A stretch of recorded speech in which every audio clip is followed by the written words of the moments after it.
21.36. 21.36. Then Guberan, can you give me your reading? 30.18. 30.18. Okay, Naveen.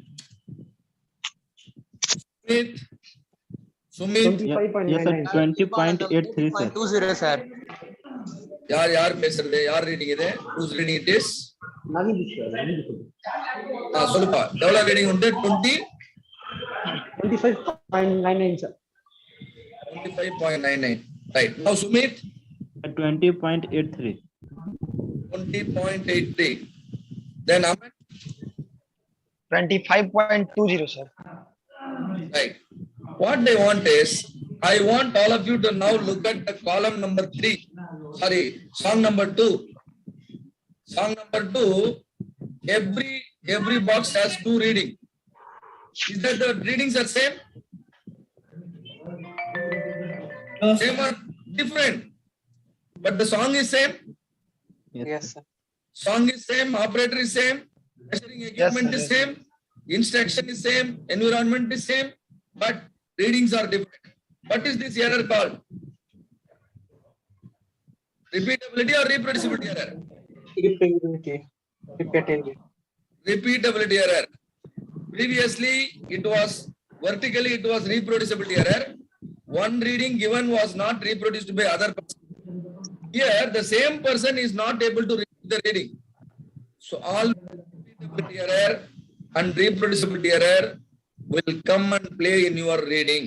It will automatically populate. Priya madam, you can live stream once again. Priya madam. Yes, sir. Yeah, you can live stream again. So we were trying to understand repeatability error and reproducibility error. These errors have to be calculated based on the data. Once you have data, you know how to calculate average. Similarly, once you have data, you must know how to calculate standard deviation. The repeatability data will give you repeatability standard deviation. Reproducibility data will give you reproducibility standard deviation. Combine the standard deviation, that will be the overall standard deviation. This overall standard deviation multiplied by 6 will give you the total measurement error. This total measurement error is otherwise called precision error. This precision, when you divide by tolerance, precision divided by tolerance, it becomes precision tolerance ratio. This precision tolerance ratio is also known as gauge R&R in industries. So this gauge R&R, see here, gauge R&R, repeatability and reproducibility come together divided by tolerance. That should be, if it is less than 10%, your measurement system is good. If it is 10 to 30%, measurement system is conditionally acceptable. But whenever error is more than 30%, no, your measurement system is not acceptable, better throw away the data. Right? So that is why it is very important. How much is the error? We have softwares, those softwares will calculate the error. You just have to feed the data. See, this is a report taken from Minitab software. Look here, the gauge R&R value is how much? 27.37. Is that measurement system acceptable or conditionally acceptable? Measurement system is conditionally acceptable, right? Less than 10% means it is acceptable. If the measurement system is unacceptable or conditionally acceptable, if you want to improve, which particular operator was troubling, which particular product was troubling, right? If you wanted to understand, the data can be used to generate these kind of graphs. How many graphs here? 6 graphs. This is called a bar chart. This is a control chart. This is another control chart. This is, this is called a dot plot, and this is called box plot, and this is called the interaction plot.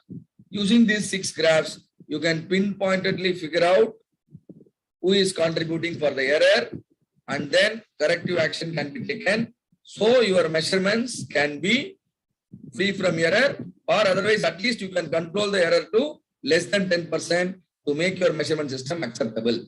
So the main objective of the measure phase is we want to validate the measurement system before collecting the baseline performance. Repeatability is the error within each appraiser. Reproducibility is the error among the appraisers. Gauge R and R is statistical summation of repeatability and reproducibility error in the measurement system. And this gauge R, this summation of repeatability and reproducibility error, when you divide by tolerance, that is called gauge R and R. When gauge R and R is less than 10%, your measurement system is acceptable, right? And if it is 10 to 30, conditionally acceptable. So this is how you need to check whether your measurement system is good, capable, and adequate or not. Once you understand your measurement system is capable and adequate, you can proceed with data collection to understand the process capability. So I stop here. Any questions? Priya madam, meanwhile you can check whether Dr. Ravi is available for the analyze phase. Yeah, he has. Ravi will come after the break. Yeah. Yes, madam. Then if you want, you can take the attendance. And Take the attendance. Yeah. How they will come. So students, now we will move on to the analyze phase after the tea break. So please come on video for the attendance. Abhishek, on your video. Participants, please switch on your video.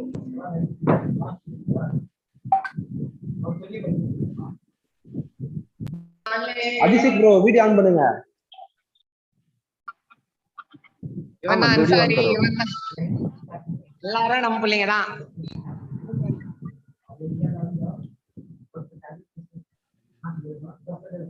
எல்லாம் attendance எடுக்கலையா? எடுக்கிறோம் wait பண்ணுங்க. Okay sir. Sir உங்க பேர் சொல்லுங்க sir. தெரியல. என் பேரா? என் பேர் தான் என் போட்டோலயே இருக்குல்ல, சிவகுமார். சார் எனக்கு ரொம்ப குட்டியது சார், எனக்கு தெரிய மாட்டேங்குது.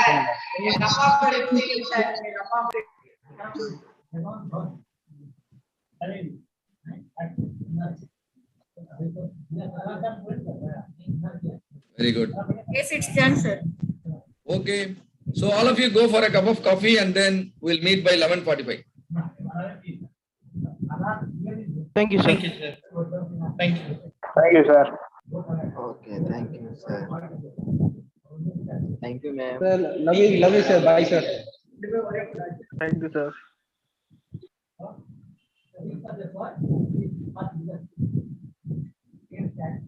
Abhishek Anthony.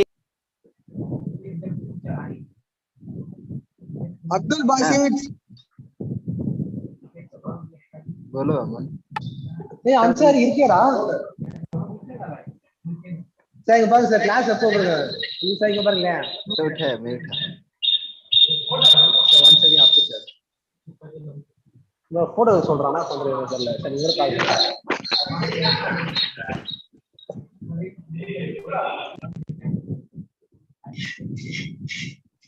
Smith. हाँ भाई. चल आते हैं चाय पी के.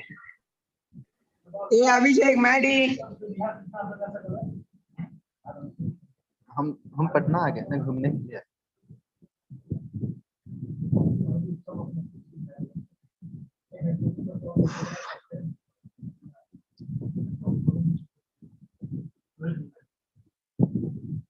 राजा की तरफ है.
விளங்கில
Yes, Priya madam.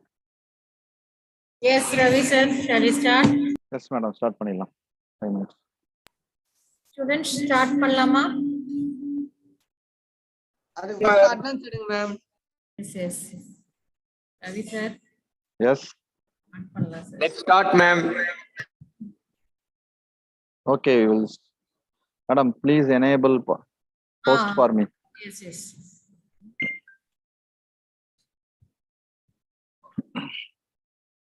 Done, sir. Okay, madam.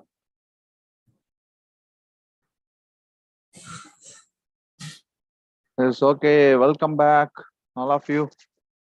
Okay, so how many phases we have completed in the DMAC methodology? Yes, Saronan, Kumar, Joel. How many phases we have completed in DMAC methodology? என்னென்ன ஃபேஸ்லாம் பார்த்தோம்? Joel is there? Kumar, Yes, sir. Saran. Yes, Joel. How many phases we have seen until now? Sir. Yes, come on. We have seen. First one is D. D for what? Kumar, Saravanan, Nirmal. D for defined, right? Yes or no? Yes. What about the next one, which I started? What is the next phase? What? Measure. Okay, next one is measure. Okay, now you have defined the problem and you have measured it. Okay, so let us start with the intro. So actually, I said a scenario where my son's school teacher told he is having a problem in mathematics. So we defined the problem. We find really he is having a problem. Then we measured it. That is using the marks which he has scored in the midterm exams. We have measured the poor performance and found the problem actually exists. Now we need to move to the analyze phase. That is the third phase of the Lean Six Sigma DMAC methodology, analyze phase. So in analyze, we are just going to find out the reasons for the problem. Okay, for example, if a student has 10 arrears, okay, and through this examinations, everything has been found that he's got arrears. The problem is he has scored poor marks, so he got 10 arrears. Okay. Now, what are the reasons for that poor performance? Whether he is not coming to the class, whether he is not writing notes, whether he is sick, or whether he is not interested in studying, or whether he is not studying before the examinations, or whether he is not writing the exams interestedly. See, any one of the reasons may be true in this case. So if you look at your friends, any one of you who is having lot of arrears, 5 arrears, 4 arrears, if you check, any one of these reasons may suit them. They may not be coming to the class regularly, or they may not be not interested to study certain subjects, or they may not be writing the notes, or they may not be solving the homework in the rooms or in the home, or they may not be coming to the exams hall. They will be absent for the exam, or they may be not writing the exam properly. They may not prepare for the exam properly. See, any one of these reasons may connect with the poor performance of that particular student. We have to find out all the reasons. Whether that reason is directly connected or not, we have to write all the reasons that may be possible for the poor performance. You got it? So we are not going to find the exact reason in the initial stage. We are trying to find out all the reasons for the particular problem. For example, if it is a quality problem, if the mileage is poor in automobile, mileage is poor in the four-wheeler, in Maruti Suzuki, Estilo, or Maruti Suzuki Alto, we have to find out all the reasons behind the poor mileage, whether it is the engine problem or the coolant problem or the petrol problem, the petrol octane value problem, or the driving issue, or the clutch issue, whether the acceleration issue, or the brake issue. We have to understand all the reasons that may be responsible for that poor mileage of that car. Then what I have to do is I have to identify the potential root causes. Whether it is the engine coolant issue, that may be a potential root cause. After doing analysis only, you'll be able to do it, right? So I have to identify the potential root cause, which is the main culprit for that particular problem. Okay, so the student is having arrears because he is not coming to the class. Very simple. Then he may not understand anything. He may not have notes. Simple. So in analyze phase, we are going to understand all the reasons behind the problem, all the reasons for the poor performance, all the reasons for the failures, all the reasons for the deviation from the particular quality.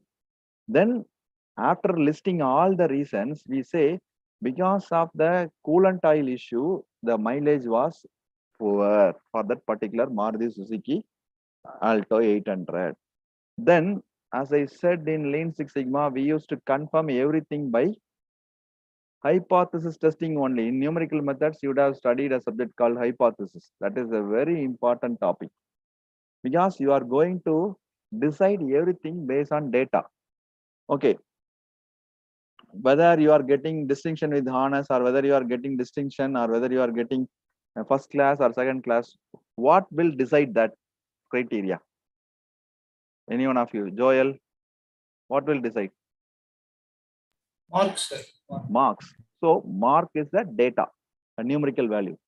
So it is, so somebody is getting 59.5, whether it will be given first class or second class. Yes, whether he will be given first class or second class, Joel. Sir, can't repeat it, sir. See, if a student is scoring 59.5% at the end of Second class, sir. second class, the student won't contradict because he know he has scored only 59.5, so he will get only second class. So we are not deciding based on the attitude of the student. The student may be good or may not be good. He doesn't bother about it.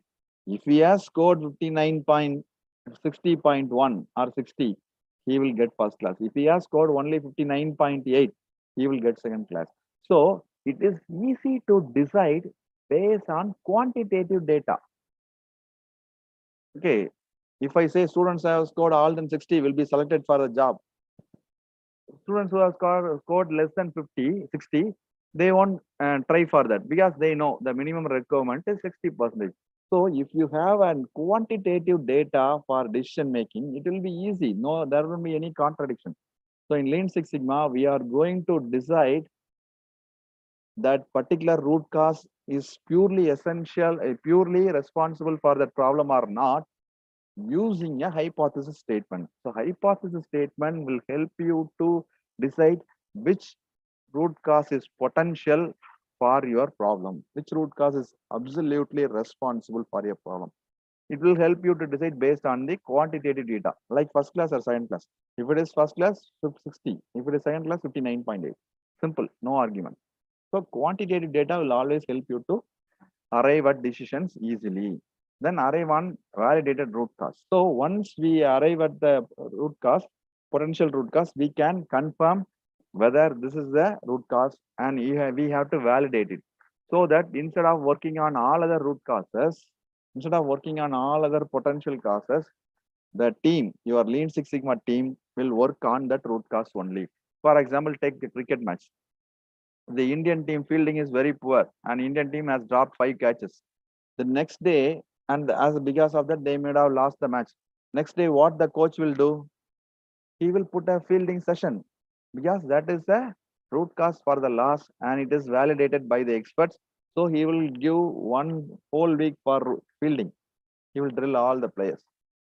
So if only we arrive at a validated root cause, the entire team will focus on that and try to solve it. Okay, clear it. So these are the objectives of the analyze phase.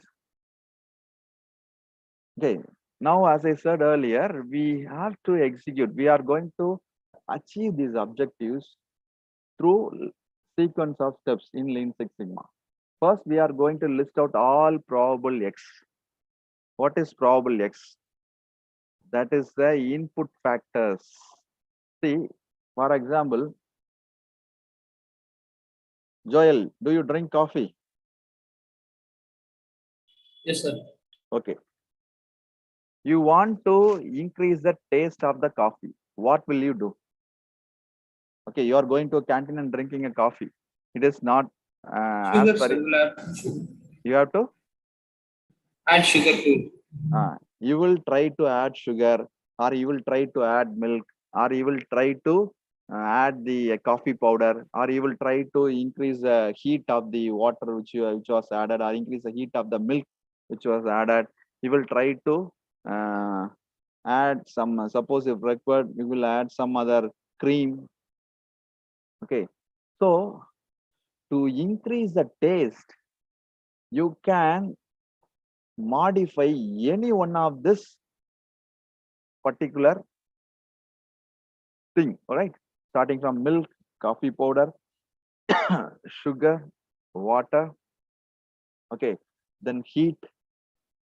You can adjust any one of this X factor to improve your performance. Okay, if the taste is, I am saying, okay, Joel, the coffee taste is very poor. So what may be responsible? It may be the sugar, or it may be the milk, or it may be the coffee powder, or it may be the cream, or it may be the hot water which was added, or it may be the poor quality of the coffee powder. So any one of this may be responsible for the poor taste of the coffee. Do you agree with me or not? Yes or no? Yes, sir. Yes, sir. So in step 7, I am going to list out all this probable X's. What I'm going to do, I am going to list out all the probable X which may be responsible for the poor taste of the coffee. Now I said 6 probable X's.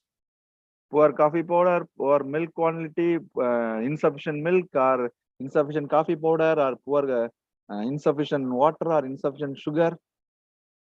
So I can list out all the probable X which may be responsible for the poor taste of the coffee. Then in next step, I have to identify which is the critical X. Okay, now Joel has, myself and Joel has identified the milk quantity was very less. That is why the coffee taste was very poor. That is step number 8. In step number 8, we are going to find out which probable X is responsible for the poor taste. Exactly responsible. So out of the 7 probable causes which we listed, we have to find out which one is more responsible. Instead of adding 100 ml milk, the coffee shop owner has added only 50 ml. So that is responsible. Identifying the critical X. That's it. Then we have to verify sufficiency. I have to check whether insufficient 50 ml of whether the insufficient milk alone is responsible, or whether the quality of milk is also worst. I have to check that. Then only if I add 100 ml milk, if I am again if Joel wants to improve the taste of the coffee, so he adds another 50 ml of milk. But if the quality of the milk was not good, still the same problem will arise, right? So Joel has to verify whether the quantity of milk alone is the problem, or the quality of the milk also is a problem. He has to verify that. Then only after adding the milk, the taste will improve. Otherwise, the taste will remain the same because the quality of the milk was bad. The fat content was insufficient. So in analyze phase, we are first going to list out all the reasons for the poor taste of the coffee. Then we are going to identify which critical X, which reason is responsible for the poor taste. Then we are going to confirm whether any other data should be any other critical X is also responsible. Like suppose if I am finding that the coffee powder quantity was less, so I am adding the coffee powder. But suppose if they are if the coffee powder was adulterated, they have mixed something else with the coffee powder, like sawdust or something. Then how the taste will improve? The taste will remain the same. The taste will be bad. So I have to make sure that the coffee powder quality was also good. Then only after increasing the coffee powder quantity, the taste will improve to the expectations of Joel. So that is what we are going to do in the analysis. We are going to list all the problems, identify and verify the sufficiency. Okay, how to carry out these steps? We have the help of these tools, brainstorming. You know this tool, right? I told yesterday itself, brainstorming, then fishbone diagram, Y-way analysis. This will help you to list out all the reasons, all the causes for the particular problem. Problem is student has 10 arrears. Okay, so let us say he may not attend the class, his attendance was poor, he is not listening to the class, he is not writing the notes. Okay, he is not coming to the exams. Okay, he is not preparing for the exams. Okay, he may be disturbed by other health factors. You have to list out all the factors. For that, we can use brainstorming, fishbone diagram, and Y-way analysis or 5-way analysis. Then apart from that, you can use focus statement, FMEA, and value stream mapping. We will see FMEA tomorrow. Okay, then to identify the critical X. To identify the critical X, we can use this Pareto analysis. Yesterday we saw. See, out of 10 causes, which cause is more responsible? Yesterday we find out of 7 defects, which defect is more responsible for that loss in garment industry? Likewise, you can, out of 10 causes, you can find out which cause is more responsible for that problem. That hypothesis testing. I think Dr. Siva will give you an insight about this. Then scatter diagram will help you. Then regression models will help you to find the sufficiency of critical X. These tools will help you to execute these steps in the analyze phase easily. So at the end of the analyze phase, you started with more reasons. In the end of the analysis phase, you got the exact reason. The exact reason is insufficient, poor quality of milk with insufficient quantity. So when I started, I found it may be coffee powder, or it may be hot water, or it may be milk, or it may be the sugar. But at the end of the analysis phase, I found this blue one that is majorly responsible. That is insufficient milk with poor quality. The quality of milk is also poor and the quantity is also less. That is the responsible for the poor taste of the coffee. This is what I will get at the end of the analyze phase. So once I get this, I can go ahead and find the solution for it. Okay, let us see step number 7 one by one. In step number 7, we are going to list all the probable X factors. For that, you can use these 3 tools: Y-way analysis, brainstorming, and C analysis, or 5-way analysis. Let us start with brainstorming. What is this brainstorming? See, for example, if you go to any company's interview, first they will conduct a group discussion. Group discussion is normally brainstorming. They will ask a question: how to improve the economy of the country? If I ask a question like this, Joel, what will you say?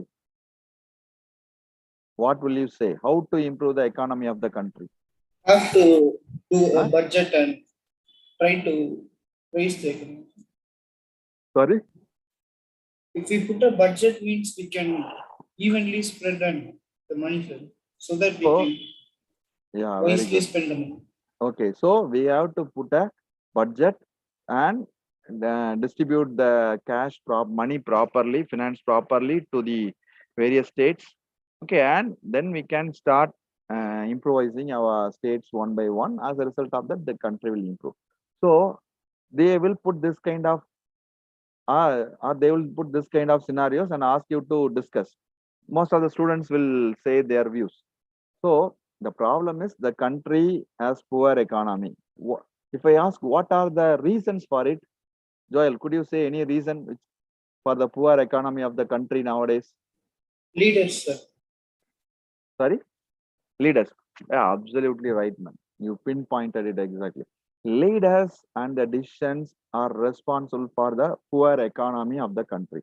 So likewise, if I discuss with the 15-20 students like Joel, all of you will be able to give me answers, the reasons for the problem. The problem is the country economy is very poor. So if I ask every one of you, all of you will say he has same leaders. Somebody will say Corona's pandemic. Somebody will say poor economic policies. Somebody will say GST. Somebody may say the increase in the prices. Somebody may say the skill set of the workers. So I will be able to list out all the possible cause factors using this brainstorming. Okay, that is, in brainstorming, we used to gather expert people, okay, who know about this particular topic, and we ask them the reasons for the particular problem. Okay, so it can be started in it is the initial stage of the analysis phase. So in the initial stage of the analysis phase, we are trying to list out all the problems. We are trying to find out all the possible reasons, possible causes behind that particular problem. Okay, once we list out all the possible, you'll be able to identify the real reason for the performance gap. Okay, how to conduct this brainstorming? This brainstorming can be conducted in 2 ways, either in round robin method or in unstructured method. That is structured or unstructured one. What is the structured one? See, for example, we have 10 people in our class. For example, say we have 10 people. Okay, now I am going to ask the same question. Okay, gentlemen, what are the reasons for the poor economy of the country? Okay, let us start with Joel. I am saying. First, Joel is giving the answer. Next, Kumar is saying. Next, Yuvraj is saying. Next, Saranand is saying. Next, Nirmal is saying. Next, Anish is saying, next Akhil is saying, I asked them one by one, and all of them are giving their waves one by one. So this is called a structured method. In the structured method, the coordinator will give everyone a chance to say their views. The coordinator will ask everyone to give their views. So no one will be neglected. Everyone will get a chance. But in unstructured method, for example, Joel knows very well about the poor economy. So he himself will keep on speaking like the TV shows. Nowadays, you can see in TV shows, sometimes one speaker who wants to speak more, he will keep on speaking. He won't bother about the others. That is unstructured brainstorming. Who can be a part of this brainstorming? Only people who are connected with the problems. Suppose if government wants to discuss about the reasons for the pandemic, then they will call the health minister, health secretary, chief minister, state secretary. Okay, then they will speak with the medical doctors with a lot of experience. These people are relevant to that particular corona issue, pandemic issue. So they are discussed. They are being called and the issue is being discussed with them. Likewise, in brainstorming should be connected with the people who are connected with that particular problem. Okay. Okay, so anybody can be a part of this brainstorming who are connected with the problem. So using this brainstorming, we are able to collect all the possible causes which may be responsible for the poor performance. So the coordinator, if I am the coordinator, I have to write down all the causes, okay, in the list, and I have to send it to the next level. So any questions regarding this brainstorming? Gentlemen, any questions? Yes. Yes? No? Yes or no? No, sir. No. Okay, then we will go for Y-way analysis or 5-way analysis. What is this Y-way analysis? See, in Y-way analysis, we are going to use this Y word until we arrive at the root cause. Let us see how we can do this. See, we are going to see what is Y-way analysis and how to use it and when to use it. Okay, with a small example. Okay, the important thing is you need to know how to use the Y-way analysis. That is guidelines for efficient usage. Okay, see, for example, sometimes we used to say that if you are doing exercise in the morning, it will be very efficient for the body, right? So you can do exercise at any time you want, but doing exercise in the morning will be very efficient. So that is guidelines will be provided for efficient usage of this Y-way analysis. Okay, how to do this Y-way analysis? Let us start with the small flow diagram. See, we have the problem. Okay, we have the effect or we have the problem. First, you have to use the Y word. Why the problem? You have to ask why the problem occurred. Then you will get another answer. That may be the cause 1. Then you have to ask once again why the cause 1 occurred. Then you will get another cause, that is cause 2. Then you have to ask why this cause 2 occurred. You will get another reason for that, cause 3. Then you have to ask why this cause 3 occurred. You will get another reason for that, that is cause 4. So likewise, you have to continue asking the why question until you arrive at the root cause. So let us see a small real-time example and you will be able to understand more. See, recently we have a robotics workshop. Okay, so when we are demonstrating the robot, it stopped working during the workshop. So we conducted a Y-way analysis. Why the robot stopped working? Because the circuit was overloaded, causing the fuse to blow. You always know when there was a overload in the circuit, even in your home, when there is a overload, automatically the fuse will be disconnected, right? So likewise, in the robot, there was a circuit and there was a fuse to control that. So when the circuit was overloaded, the fuse blow to control the overload. Okay, why the circuit was overloaded? Because there was insufficient lubrication on the bearing. So they locked up. So the reason for the circuit overloading, there was no proper lubrication. Okay, then we have to continue the same why question. Why there was insufficient lubrication? Because there was an oil pump to circulate oil. In cars and all, you can see there will be a pump to circulate the water inside the radiator. If the pump is not working, then the radiator won't work. The engine will get heated and the car will stop, right? Likewise, the oil pump on the robot is not circulating sufficient oil for the lubrication. Okay, why the oil pump on the robot is not circulating sufficient oil? Because there was some metal shavings, metal scraps, metal bits and pieces, small pieces that clogged the pump intake. So you would have seen in the footwall, if there is so much of dust, the footwall cannot suck a lot of water. So likewise, in this case also, the robot lubricant oil circulation pump was clogged by the small metal pieces. Why the intake was clogged with metal shavings? Because there was no filter in the intake. So normally there used to be a filter in the intake. Okay, the filter will prevent unnecessary dust particles or scraps going inside the pump. So since there was no filter inside the pump, the metal shavings clogged the pump intake. So what countermeasure you will provide? You will provide a proper filter or strainer in the intake of the pump. So this is how you can conduct Y-way analysis or 5-way analysis to arrive at a root cause. Do you understand this? Give me a yes or no. All of you, give me a yes in the chat box. If you understand, give me a no in the chat box if you have question. All of you, please give me a yes or no.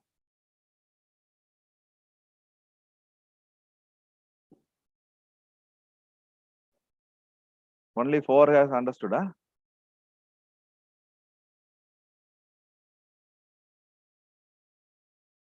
Only 11 people has understood it. 12. What about the remaining 70, sorry, 60? They have not understood it. So I have to repeat it, huh? Okay, at least we got responses from some people. So this is how the Y-way analysis will help you to arrive at the root cause, will help you to arrive at the possible causes easily. Okay, so you can use it with the brainstorming. During the brainstorming also, you can conduct this. For this also, you need a team, a team of relevant stakeholders. That is, people who are connected with that particular problem. You have to call them and sit in a conference room and conduct this Y-way analysis. You can conduct this Y-way analysis during the brainstorming analysis. So during the brainstorming analysis, if an engineer is saying, sir, the robot stopped working, you can conduct the Y-way analysis during the brainstorming. Why the robot stopped working? Because the circuit was overloaded. Why the circuit was overloaded? Insufficient lubrication. Why insufficient lubrication? Oil pump was not circulating. Why the oil pump is not circulating? Because it was clogged.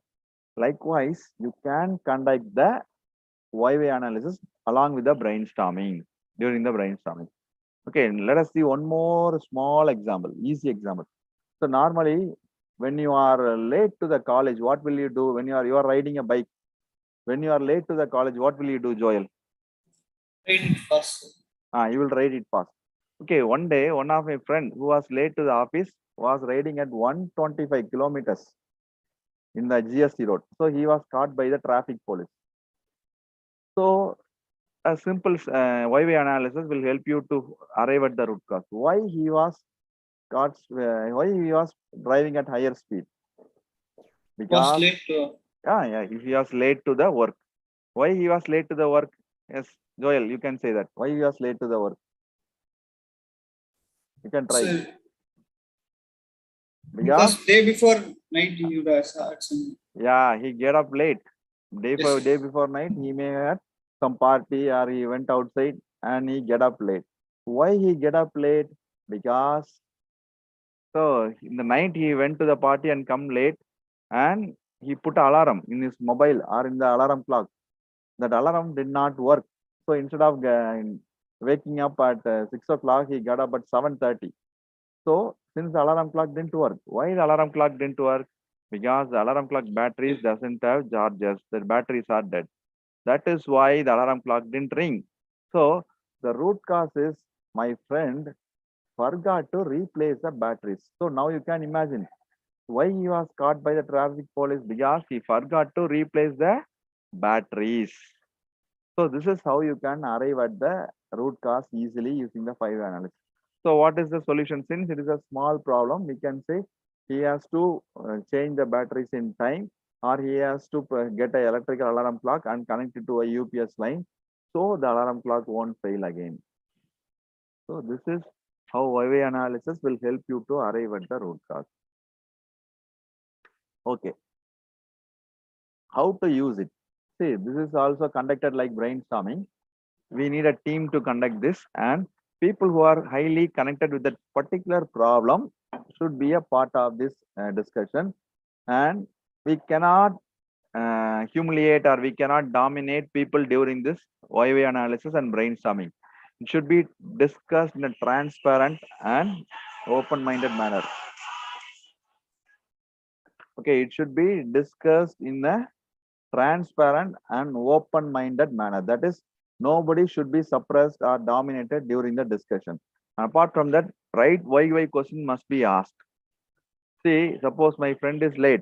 If I ask, why do you get up late? He said, I will go to movie. If you ask what movie you went, then everything is spoiled, right? So you have to ask the right why question. Right why question will only get you the right answers. Okay. It can be used along with brainstorming also. That is compatible. Okay. So during the session, suppose a manager may be present, a general manager also may be present. The manager should not find fault with the supervisor, or the general manager should not find fault with the manager who is saying a reason. For example, general manager may say, sir, the circuit is overloaded. Then the manager should not say, sir, it is not possible. We have maintained the circuit correctly. Nobody should find fault during this particular session. Our only aim, our only motive is to arrive at the root cause, not to find fault within the team members. Okay, so that is how we can use the Y-way analysis effectively. So Edward Deming, all of you know this guy Edward Deming. He said, if you want to ask the right questions, you have to ask if you want to discover some reasons for the problem, you have to ask the right questions. Then only you will be able to arrive at the right root causes. Okay, so asking the right questions in brainstorming and Y-way analysis will help you to arrive at the exact root cause easily. So this is how you can conduct this Y-way analysis.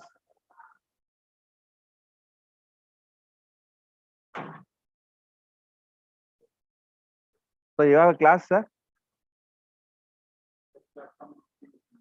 Okay.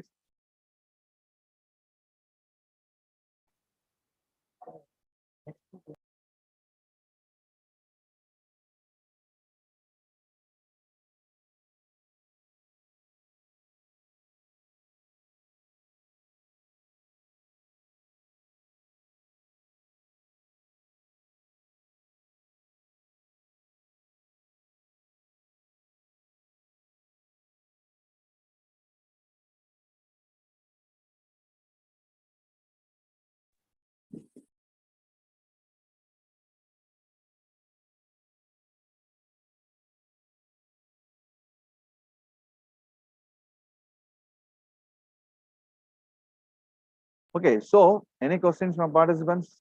Any questions from the students? Joel, any question? No, sir. Okay. Now we move to the last and important tool, fishbone diagram or cause and effect diagram. What is this fishbone or cause and effect diagram? See, let us see. We will see what is the cause and effect diagram and how to use it and when to use it. See, it is one of the basic quality tools, because most of the tools which we are discussing now has been used for many years, many decades. Say, for example, if you look at the Y-way analysis, it was being used from 1930. Can you imagine? Y-way analysis was used from 1930 by Sakichi Toyoda, the father of Toyota automobile founder. Okay, Sakichi Toyoda found that they used this Y-way analysis in 1930. It is nearly 90 years old tool. So these tools are said to be basic quality tools. Okay, so like this, Like the OIV analysis, cause and effect diagram is one of the basic quality tools. It helps you to identify the possible causes for a problem in a pictorial format. Okay, now I am going to ask you a question. Whether you like to see a picture or movie, or you like to read a book? Anyone of you? What do you like? Sir, video form. Video. Because our brain is designed in such a way that it absorbs the video data easily than the written data. So previously we are conducting brainstorming, we are conducting OIV analysis and writing everything. But now we are going to use a picture format.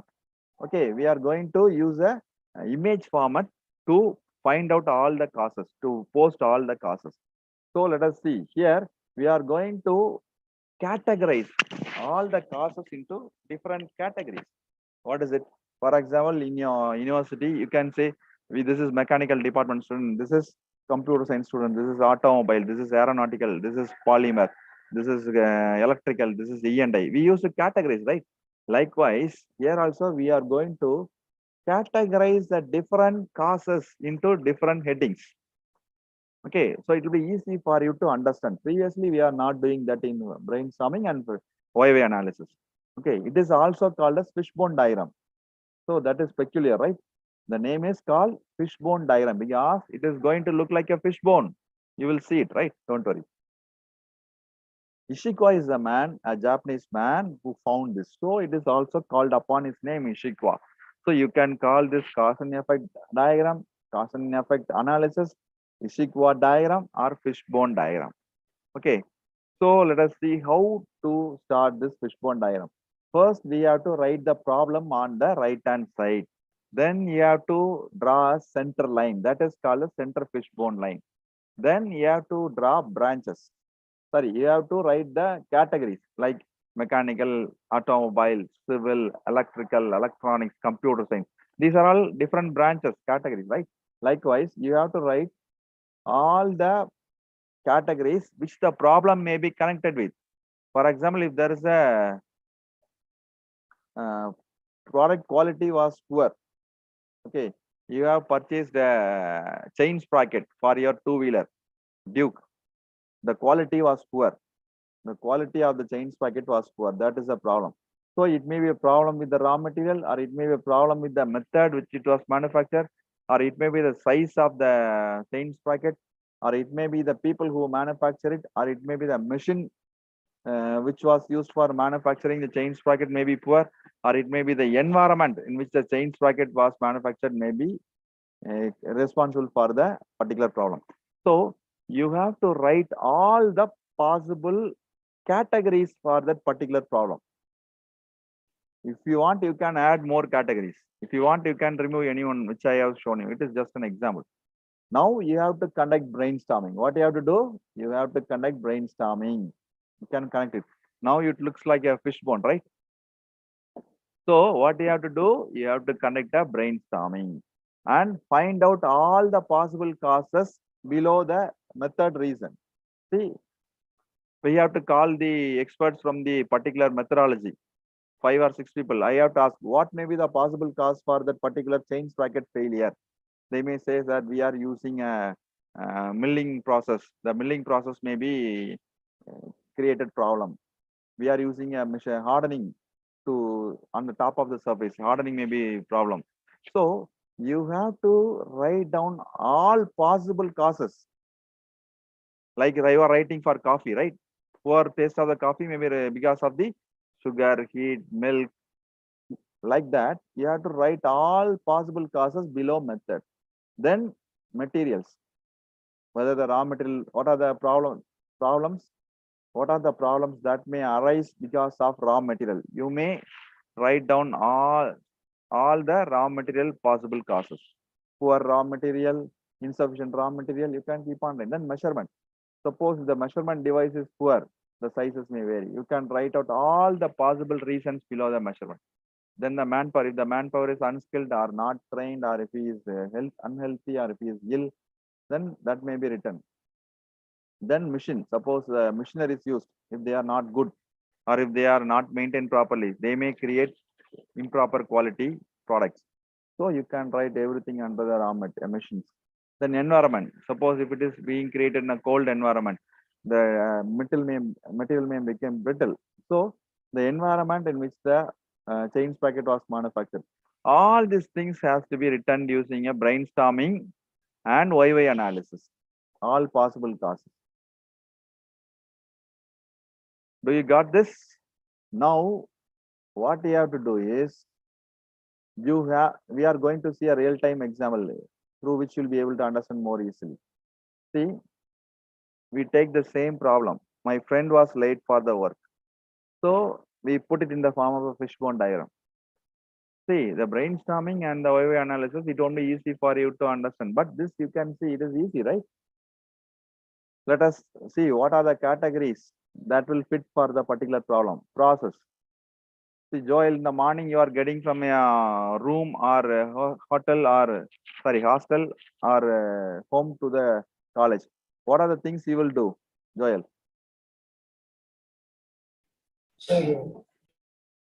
You will eat breakfast. Yes, sir. You will get bath. Okay, you will. Yes, sir. The routine I will do. Yeah, these routines. Okay, all these things you will do. Okay, you will refresh yourself and get ready for the college to move. Sometimes your friends may come, you may use this bike to come to the college, bike sharing or car sharing. So all the process which may happen on that particular morning has to be written here. Then equipment. What equipments will you use in the morning, Joel?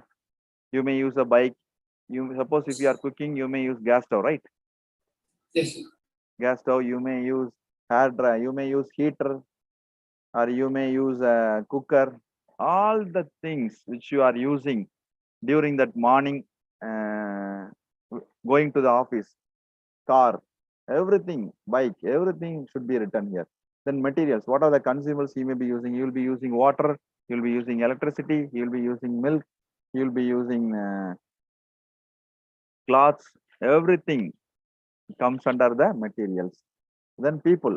In the morning, suppose if he is in the home, his mother may ask him to do some work. His father will give you some informations or instructions. Because of that, he may get delayed. So all the people, he may have a sister. Okay, all these people may be connected with the particular problem. Who may be connected has to be written. Suppose if his friend is coming late in the bike, that may also be a reason. Suppose the previous day professor is scolding him, so he may get bored to go to the college next day. So that may be also a reason. So likewise, all the people who may be connected with that particular problem has to be written here. Then the environment. Okay, Joel, where you are riding in Chennai, right? So in the morning, Yes, how sir. will be the conditions in for riding? Heavy traffic, sir. Because the school guys will be going. Traffic will be heavy. Yeah, heavy traffic. So suppose because of heavy traffic, he may be late. Sometimes you can see metro railway work is going on. Because of that, he may be late. Because of suppose if it is raining heavily, he may not be able to go to college in time.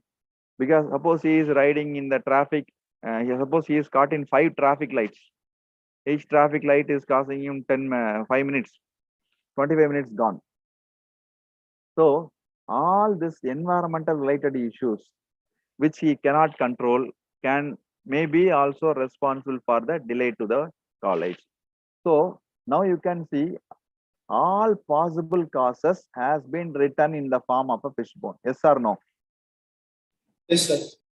So now it is easy for you to understand rather than the YY analysis and this brainstorming. Okay. So now the problem which we took is a simple one. My friend was late to the office. So we are able to identify that alarm clock is responsible for this particular problem. Okay. Since the alarm clock setting is also, alarm clock will appear under set process and it may also appear under the equipment. You may ask a doubt, sir, whether the same possible cause can it occur under 2 different categories? Yes, it can occur. Okay, there is no restriction for that. You may write the same possible cause under 2 different categories. Here the alarm clock, setting the alarm clock is a process and alarm clock is also an equipment. So we write it under 2 categories. So now, since the problem is a simple one, we are able to find out that alarm clock is a problem. So we are able to arrive at the root cause. But in the case of industries, we may have a large fishbone diagram which will be written with the help of lot of experts. Okay. So this is how a fishbone diagram can be constructed. Any doubts in this, gentlemen? Give me a yes or no. If you have no doubts, give me a no. If you have no doubts, give me a no in the chat box. All of you are having doubts? Okay, if you have no doubts, type me a no. No.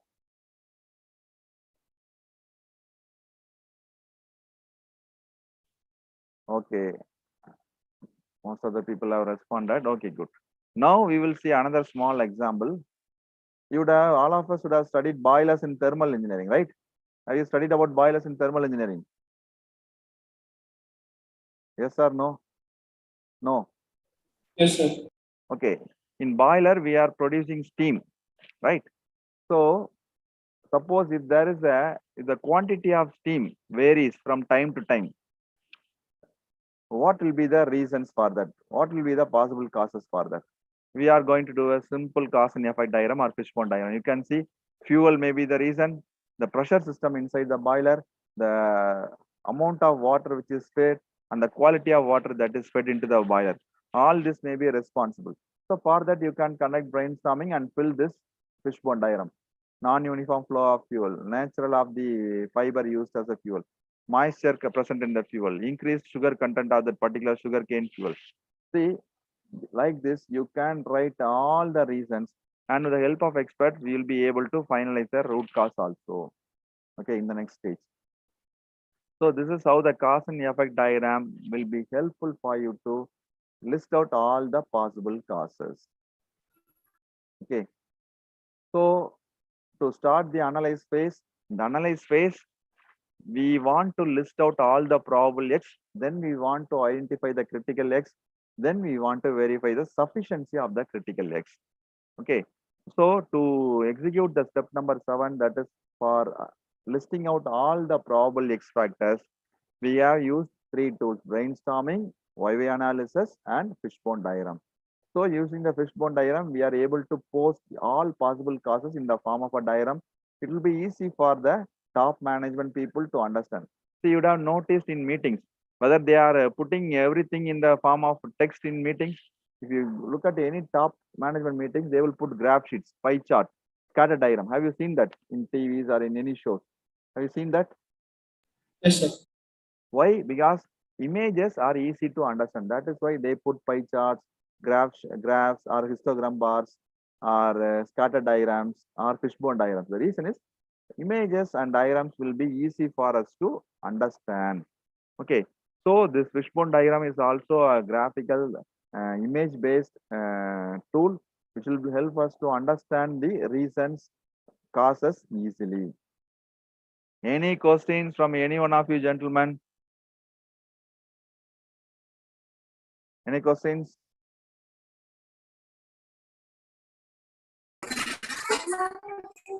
Yes, Jayaprakash, you had a question. So Jayaprakash, I thought I had a question. No questions? Okay, what are the tools we saw? Joel, are you there? Yes. We saw 3 tools, right?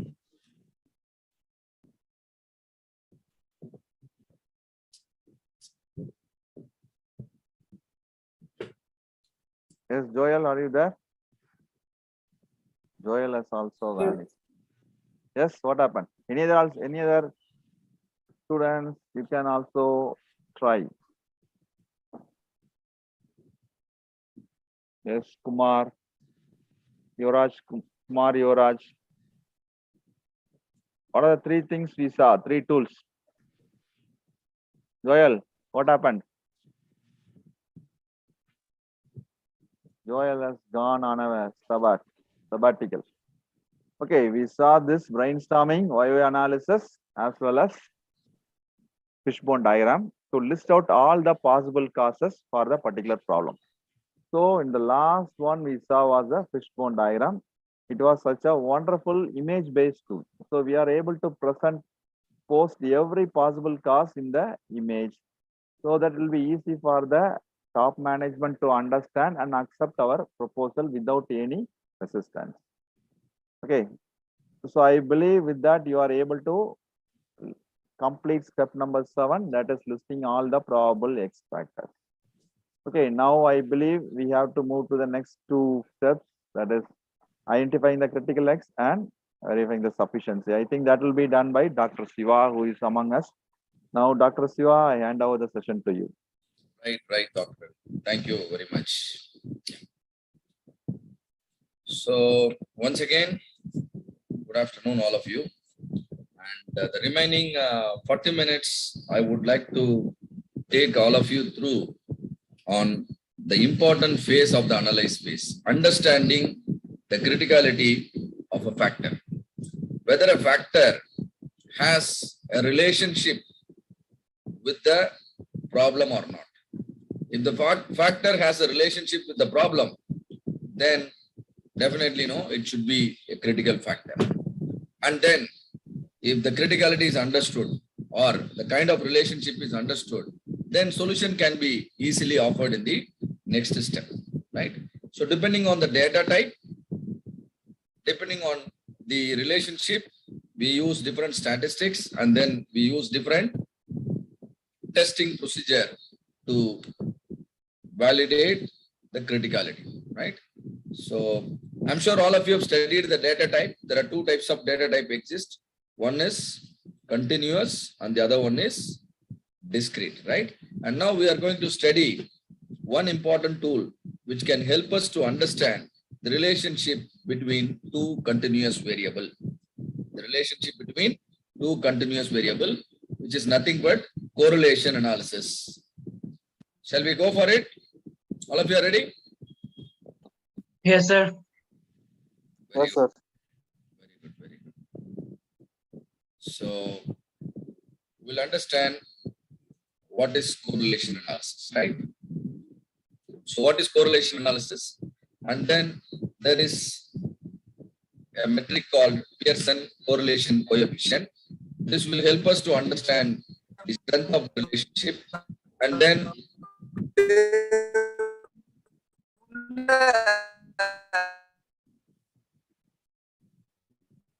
yes, Gokul, you want to ask something? Yeah. So and then how to interpret a correlation analysis. And then we will also see an example. See here, I am showing you 3 diagrams.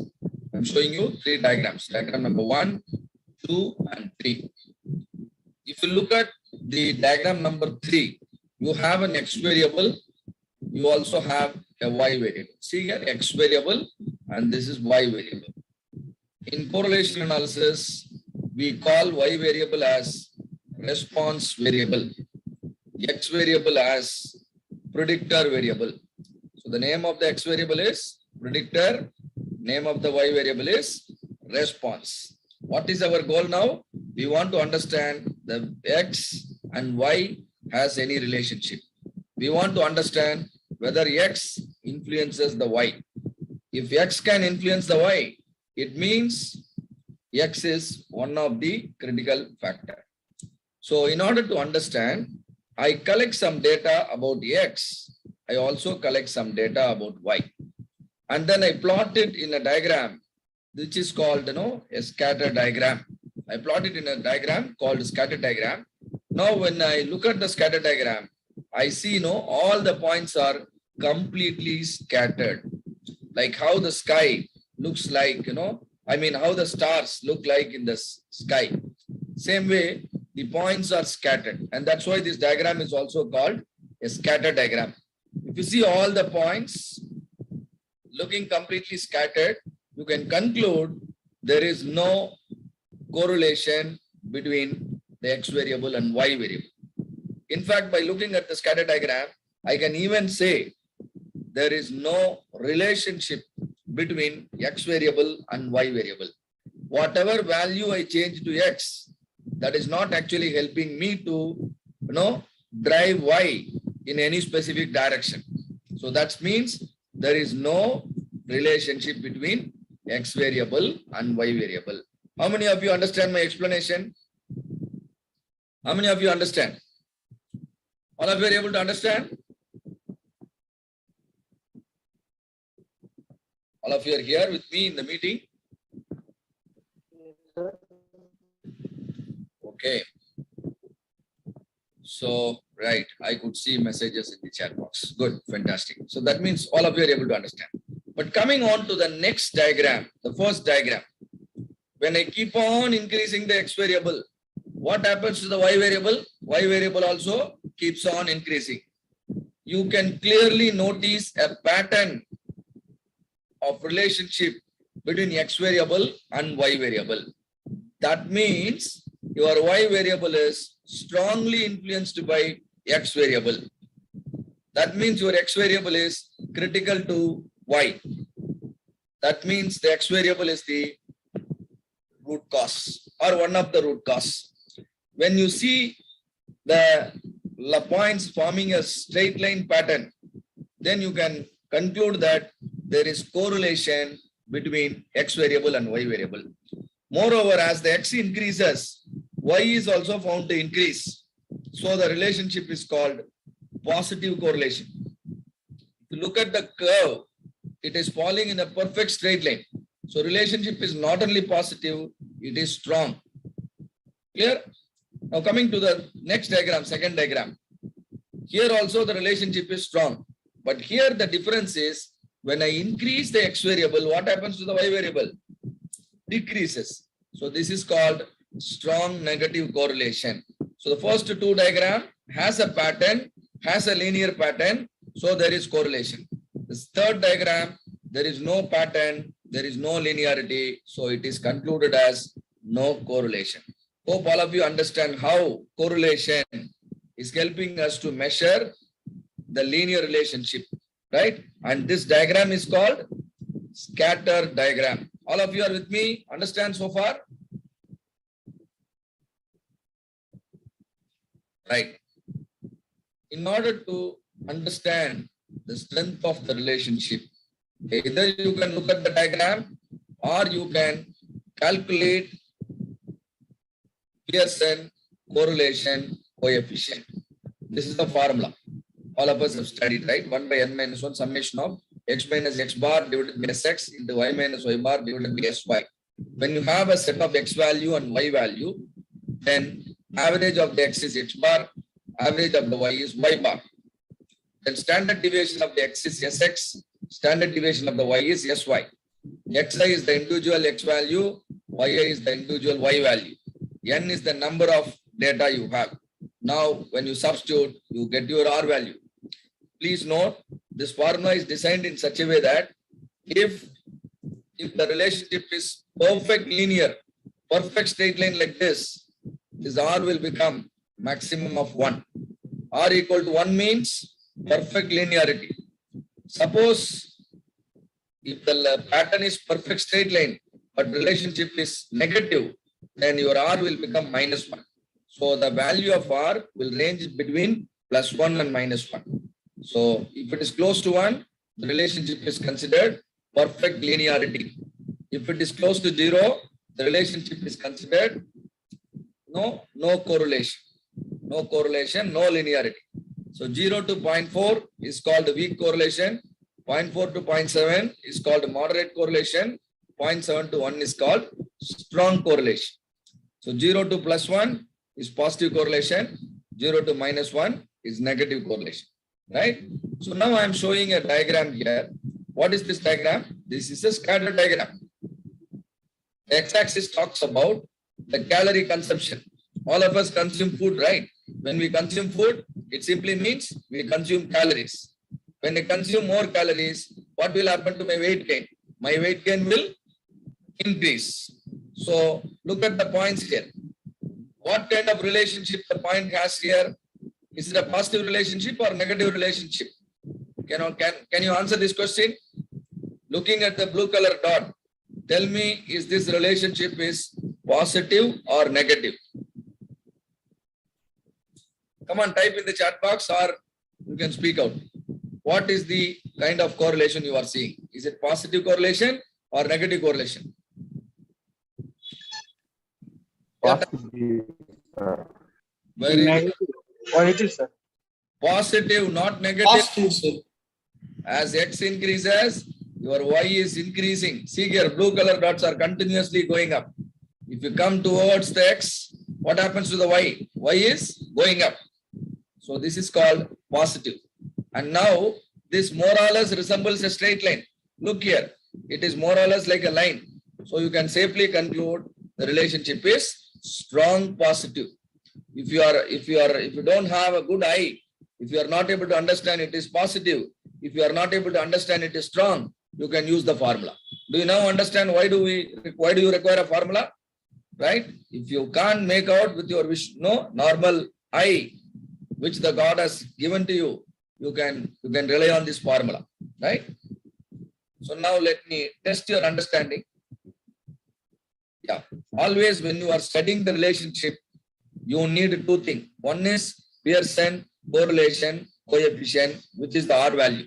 Another thing is a diagram. What is the diagram? Scatter diagram. Scatter diagram is one of the 7 basic quality control tools. Correlation must be confirmed with the p-value. This you will be discussing with all of you in the green belt level. This tool is called p-value, probability of significance. Those of you who are interested to learn p-value, you can watch the video of mine, which is there. I have 3 videos, just 5 to 10 minutes on the tool called p-value. So always p-value should be less than 5% to believe any statistical report or to understand the statistical significance. And this correlation analysis tells whether a relationship exists within the data.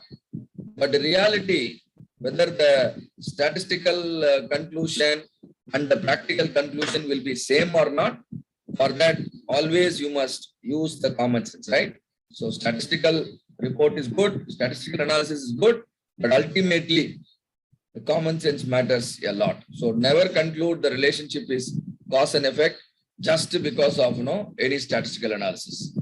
You must always use your common sense. And then the Pearson correlation coefficient is very sensitive to outlier. Always data can have outlier. You know what is outlier? The value which is far away from the central value. And now I have few questions. Look at my scatter diagram. Look at the points here. Tell me, is this relationship is positive or negative? Positive. Very good, positive. Tell me, is this relationship is strong or moderate or weak?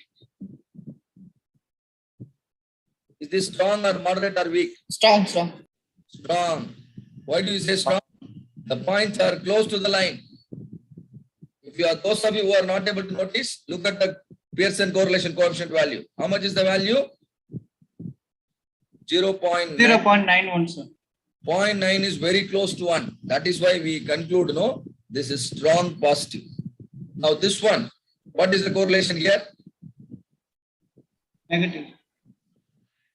Negative. How about the strongness? Is it strong? Strong. Yes, sir. Strong. Strong negative. Strong positive and this is strong negative. What about this relationship? Medium. Medium. Yeah, moderate or in fact, weak. This is weak. See here, the points are very far away from the center line. This is weak negative. Sorry, this is weak positive and this is weak negative. Weak positive, weak negative. This is confirmed by the correlation coefficient. Correlation coefficient, whenever it is less than 0.4, we will conclude it as weak. Now, all these points are now here, completely scattered. Now, is there any relationship exist? Is there any correlation? No. No correlation as well as no relation. Correlation measures linearity. There is no linearity here. Another diagram. Now tell me, is there any correlation? No correlation. But tell me, is there any relation? There is no linear relationship. There is no linear relationship, but there is curvilinear relationship. What is this curve? Name of the curve? This is like a parabola. So here no correlation as well as no relation. Under such situation, your formula will throw an R value of 0. However, when there is no correlation, if some other relationship exists, like a parabolic relationship exists, that time also your R will throw a value of 0, but 0 means no linearity. However, there could be some other relationship. Hope all of you understand so far. Or any question to me so far?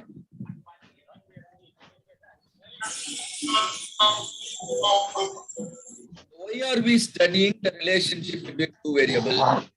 Only when the relationship is understood, I can offer solution. If I don't have idea about the relationship, then offering a solution is not easy. So I'm going to help you understand, correlation with an example. Imagine a manufacturing company is producing aluminum castings. Yeah, who is this? Please, you need to be muted.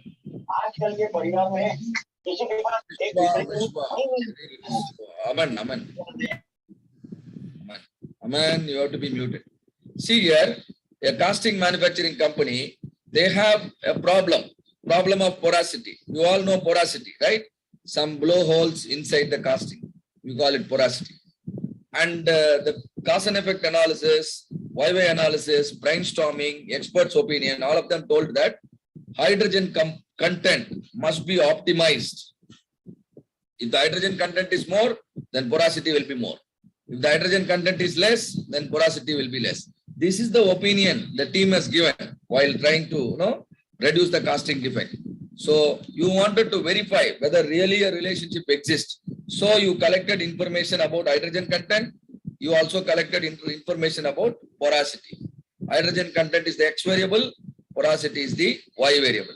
I keep on increasing the X. I see the Y variable also keep on increasing.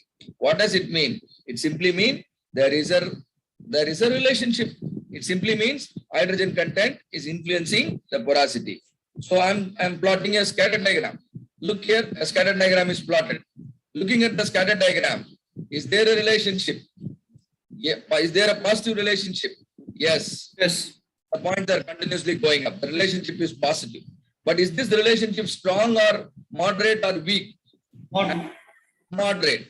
Either you can make a visual judgment or look at the R value. How much is the R value? 0.6. When R value is between 0.4 and 0.7, you can conclude the relationship is moderate. And see here, the P value. P value is also less than 5%. 0.01 is just 1.7% only. So P value is a measure of the error in your data.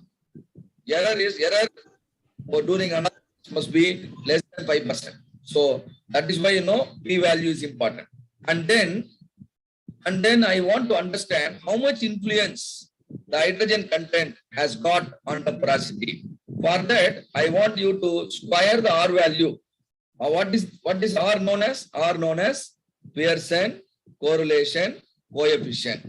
So square this coefficient, that will become R square. R square is now known as coefficient of determination. So 0.625 multiplied by 0.625, that gives 0.39. It means 39% of the problems of porosity are due to the hydrogen content. How many of you understand my statement? 39% of the porosity problem are due to the hydrogen content. So if you optimize the hydrogen content, what percentage of the problem will get solved? 39% of the problem will get solved. Is that clear to all of you? Yes.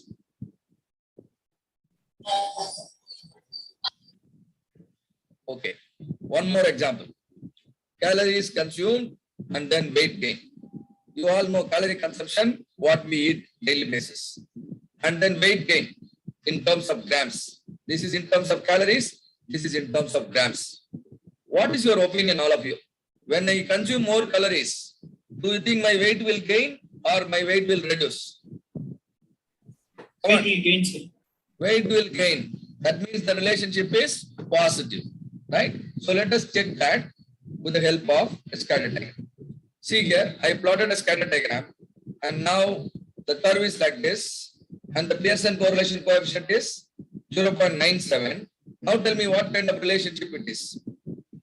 Strong relation. Strong positive correlation. Positive.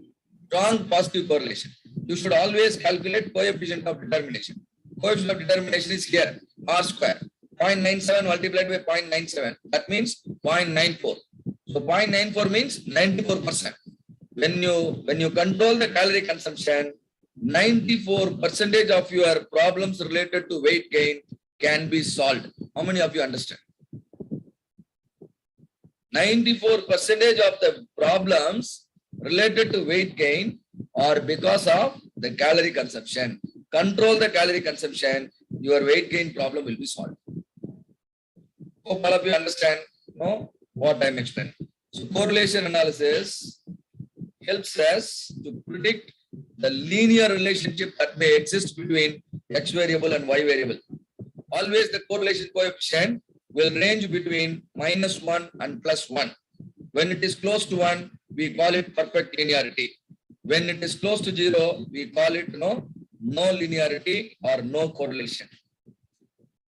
The Pearson correlation coefficient is very sensitive to outliers. Outliers are nothing but the points which are far away from the regression line, right? If the points are far away, it is better exclude such data while calculating the Pearson correlation coefficient. Significance of correlation must be confirmed with the p-value, because what is p-value? P-value is the experimental error, or not experimental error. P-value is the error in the sampling, right? So strong correlation may not imply cause and effect, because ultimately we must use our common sense. Foremost thing is our domain knowledge. Then comes statistical knowledge. Then comes common sense. If you use all the three, your decisions can always be perfect. So that's it from me about the correlation. If there are any questions, you people can ask me now. Any questions on correlation? I am ready to answer your questions.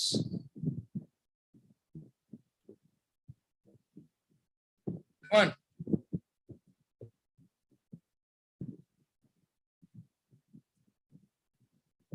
Any questions? Anybody would like to ask?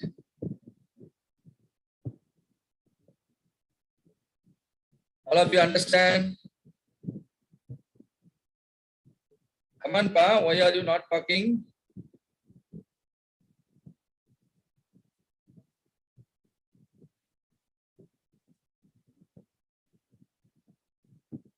Students, all of you are here.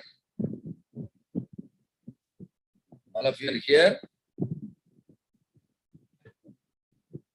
Yes, sir. Yeah. Any doubts you have? Please feel. No doubts. No doubts.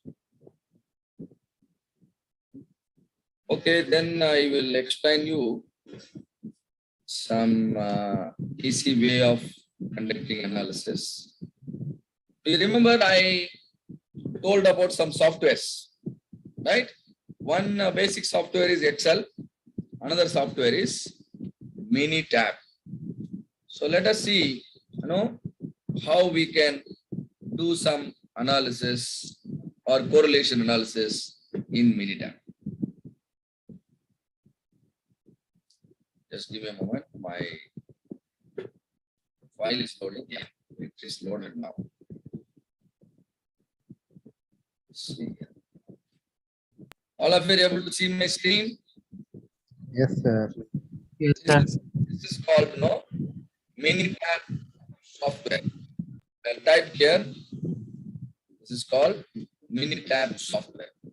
And this area is called worksheet. What is this called? Worksheet.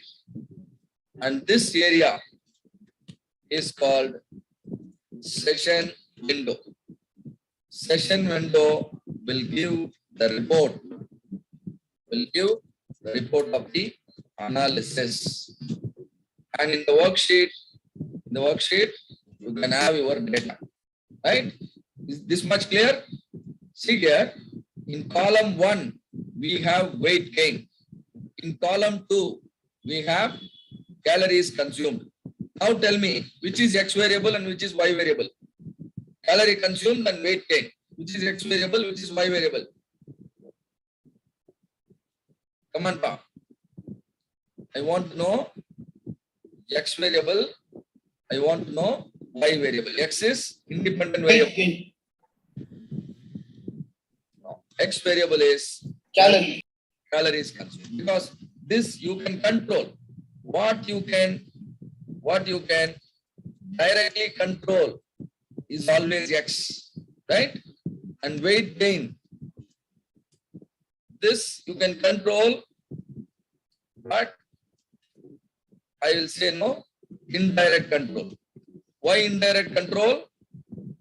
Because you can control the Y only through X. Control is done through X.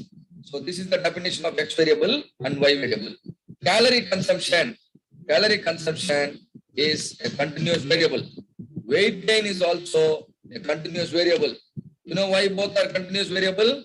Because both are measurable, isn't it? This calories also you can measure, weight gain also we can measure. Now let us do the scatter diagram first. Go to graph, scatter plot, a simple scatter plot, give OK. Now this is asking, where is your Y variable? Now what is my Y variable here? Column 1, right? You can click, you can select.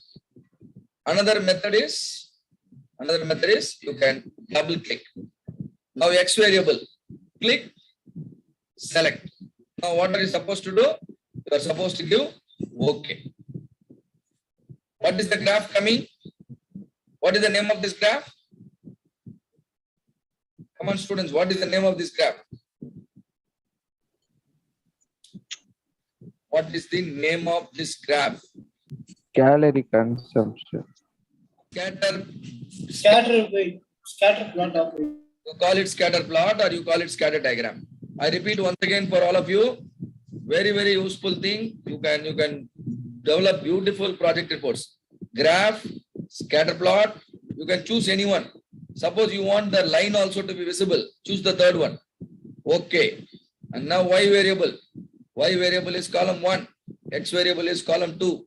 Give OK, it will come along with regression line. Do you notice now regression line also comes? What is this graph? Scatter diagram or scatter plot. And now let us do correlation analysis. Go to stat, basic stat. Go to stat, basic stat. What is this written here? Correlation. Select this variable. You select both variable. You select both, give select, and then give OK. Now, can you read out the value? How much it is written here? Pearson correlation coefficient? 0.97. 0.97. That means what kind of relationship it is? Strong? Positive. Correlation. And p-value is very low. That means sampling error is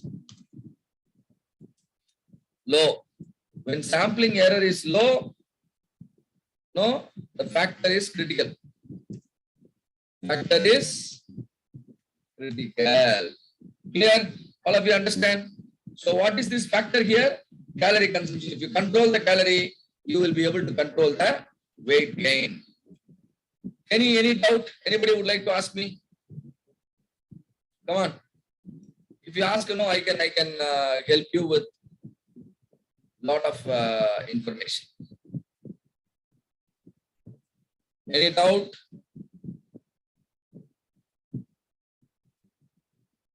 Any doubt? Should I show you Pareto also?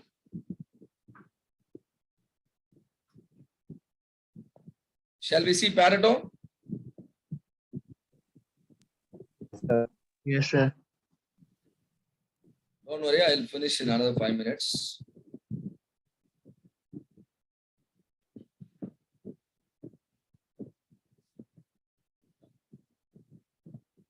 Okay. File name is exhaust QC. Right. I'll show you. Don't worry. So I'll close this. I'll open a file for Pareto.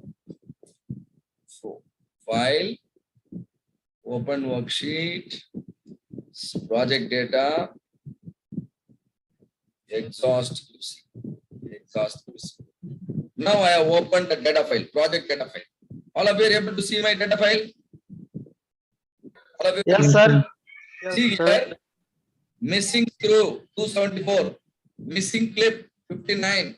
Some problems are happening in the company. Those are indicated in column number 2 and column number 3. Now I want you to plot a Pareto. For that, go to Start, go to Quality Tools, go to Pareto. Now, where is the defect information available? Defect information available in column 2. Where is the frequency information available? Column 3. Select. And now you give OK. Do you see a Pareto now, all of you? Yes, sir. How I plotted this? How I plotted this? Go to Stat, go to Quality Tools, go to Pareto. Where is the defect information available? Column 2. Where is the frequency available? Column 3. Now I just give OK. My Pareto is ready. When I right click, I can send this to Microsoft Word, or I can send this to PowerPoint, or I can send this to any report, or I can copy graph and then paste it. This is how you can speed up your analysis, your project execution, and present it nicely to anybody so that you can convince them on the improvement. So what is this software we are using? What is this we are using? I stop sharing the screen. The software which we have used is Msme-Tdc. What is this called? Msme-Tdc. The trial version can be used, which is free for some period of time. I think it is 30 days. Same thing, all of you can do it in Excel also. Of course, Excel is cheaper compared to Msme-Tdc. So if you join probably the Greenbelt training program, then you will be equipped on both the Excel as well as Msme-Tdc, so that all the project data analysis will become much easier. Presenting the information in the report will also become much easier with all these things. Clear? So any questions? No, sir. So do you think the learnings are useful, will be useful in your project? Very useful, sir. So please understand, all of you, you have to show a lot of interest, involvement, and commitment. You have to show a lot of interest. You have to show a lot of involvement, and then you have to show a lot of commitment. Then only what will happen? Results will come. So what are the 3 important keywords I said? Interest, involvement, and then commitment. Now, how many of you really have interest to produce result from your project when you are particularly doing an industrial project? How many of you have interest, or you sir எத்தனை மணிக்கு sir முடியும்? பசி எடுக்குது. முடிய போகுதுப்பா 1:30 மணிக்கு. So we need to have some interest so that you can actually learn, and then you can use all the skills when you are actually doing a project. See, please note, you will be paid for the value you can add. So that is what you have been learning in this particular program. Okay, all right. Since you people are feeling hungry, we can stop here and then we can meet tomorrow. And tomorrow there is not going to be much of analysis. This will be, some kind of documentation, and then the handing over procedures will be there when we are doing a project in a company. So those are called improve and control phase. So that will be taught to you tomorrow. Okay, thank you all. Bye bye. Kirmanandan, you can now go. Bye, sir. Yeah. Thank you, sir. Thank you, sir. Thank you, sir. Thank you, sir. Thank you, sir. Thank you, sir. Thank you, sir. Thank you, sir. Thank you, sir. Thank you, sir. Thank you, sir. Bye, sir. Good night, sir.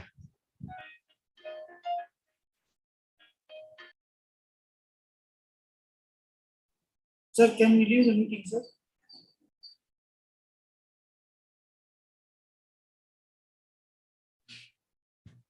Yes, all of you can leave. Yeah, we have declared lunch. We'll meet. Thank you. Yeah. Okay. Bye. Sir, feedback link, sir. Yes, you can leave. All of you can leave.